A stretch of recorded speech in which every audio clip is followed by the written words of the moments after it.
But the consultants didn't think we would win. But they all underestimated the power of the people, you. And the people proved them totally wrong. Never and this is so true, and this is what's been happening. Never underestimate the people. Never. I don't think it'll ever happen again.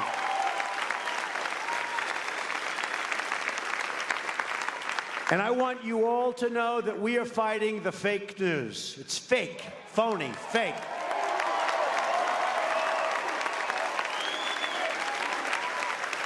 A few days ago, I called the fake news the enemy of the people, and they are. They are the enemy of the people. Because they have no sources, they just make them up when there are none. I saw one story recently where they said 9 people have confirmed. There are no 9 people. I don't believe there was 1 or 2 people. 9 people. And I said, give me a break, because I know the people. I know who they talk to. There were no 9 people, but they say 9 people. And somebody reads it, and they think, oh, 9 people, they have 9 sources. They make up sources. They're very dishonest people. In fact, in covering my comments, the dishonest media did not explain that I called the fake news the enemy of the people, the fake news.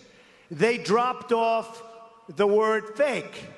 And all of a sudden, the story became the media is the enemy. They take the word fake out. And now I'm saying, oh, no, this is no good. But that's the way they are. So I'm not against the media. I'm not against the press. I don't mind bad stories if I deserve them.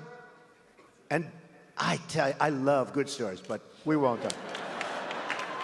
I don't get too many of them. But I am only against the fake news media or press. Fake, fake. They have to leave that word. I'm against the people that make up stories and make up sources. They shouldn't be allowed to use sources unless they use somebody's name. Let their name be put out there. Let their name be put out. A source says that Donald Trump is a horrible, horrible human being. Let him say it to my face. Let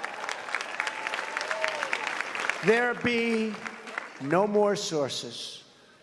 And remember this, and not all in all cases. I mean, I had a story written yesterday about me in Reuters by a very honorable man. It was a very fair story. There are some great reporters around. They're talented, they're honest as the day is long. They're great. But there are some terrible, dishonest people. And they do a tremendous disservice to our country and to our people, a tremendous disservice. They are very dishonest people, and they shouldn't use sources. They should put the name of the person. You will see stories dry up like you've never seen before. So you have no idea how bad it is, because if you are not part of the story, and I put myself in your position sometimes, because many of you, you're not part of the story. And if you're not part of the story, you know, then you sort of know. If you are part of the story, you know what they're saying is true or not. So when they make it up, and they make up something else, and you saw that before the election, polls. The polls. They come out with these polls, and everybody was so surprised. Actually, a couple of polls got it right. I must say, Los Angeles Times did a great job. Shocking, because, you know, they did a great job. And we had a couple of others that were right. But generally speaking, I mean, I can tell you the network. Somebody said, a poll came out. And I say, what network is it? And they'll say a certain, let's not even mention names, right? Sure.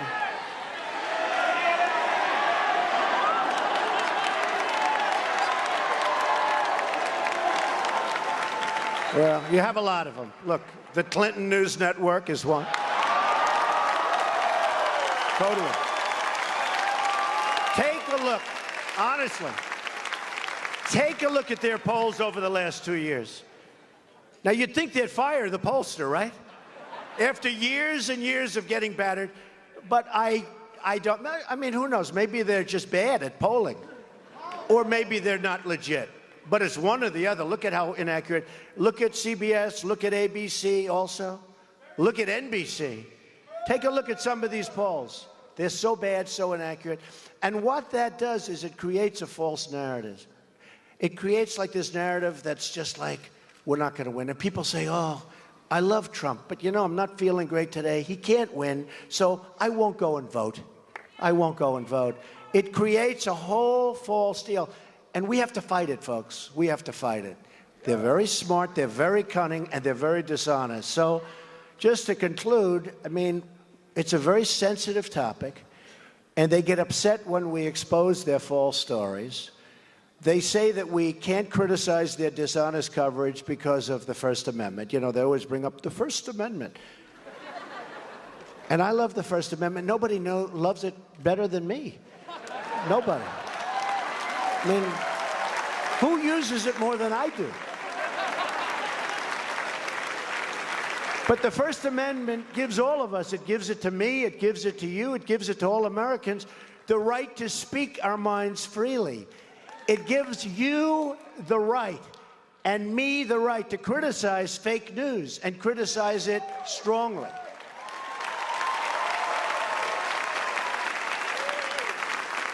And many of these groups are part of the large media corporations that have their own agenda, and it's not your agenda. And it's not the country's agenda. It's their own agenda. They have a professional obligation as members of the press to report honestly. But as you saw throughout the entire campaign, and even now, the fake news doesn't tell the truth. Doesn't tell the truth. So just in finishing, I say it doesn't represent the people. It never will represent the people. And we're going to do something about it because we have to go out and we have to speak our minds and we have to be honest. Our victory was a win like nobody has ever seen before.